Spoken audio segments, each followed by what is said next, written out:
Jeff, maaari mo nang hagkan si Ann.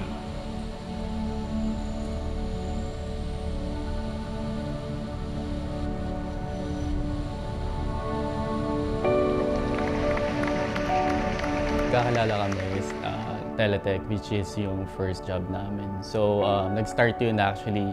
Naghahanap siya ng pair of shoes or sandals, and then in-approach ko siya kung gusto niya nakasama, and then pumayag naman siya. After parang mga one year ata, ayun, doon naging kami.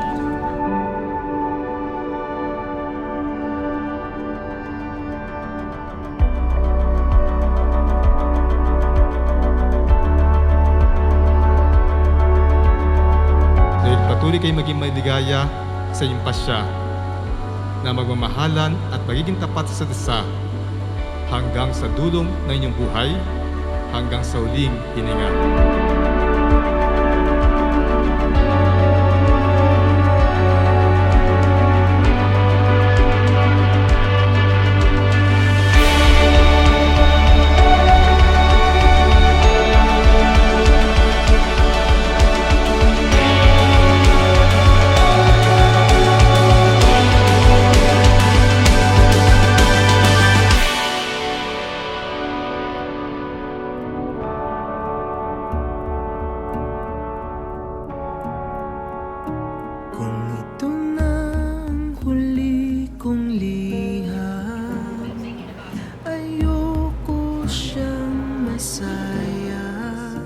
To my soon-to-be hubby, Jeff. Finally, after 12 years, tuloy na ang kasal. Kapit lang, may raraos din natin to. I'm so excited and looking forward to our new chapter in our life together as husband and wife. And sana habaan mo pa ang pasensya.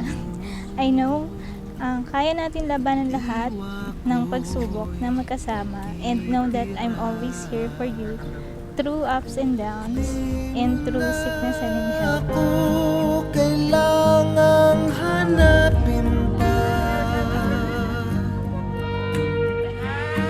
pikit ka lang sinta, ako ay nariyan na sa buhay mang ito.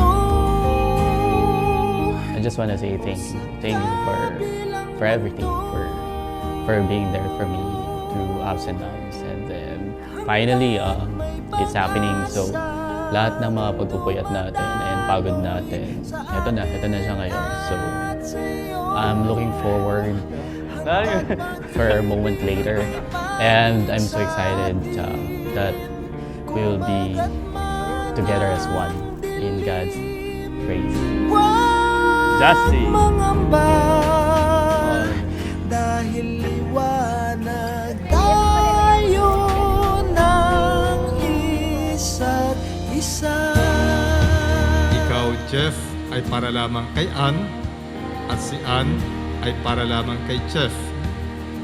Sa gitna ng isang mundong maraming tukso, maraming bashers, maging matatag kayo sa inyong pangako na maging tapat sa isa't isa. Umiko, darating din ang panahon ng hinahon,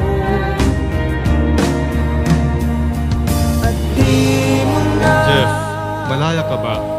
At bukal ba sa loob ang pagparito upang makasandibdib si Ann na yung pakamamahalin at paglilingkuran habang nabubuhay?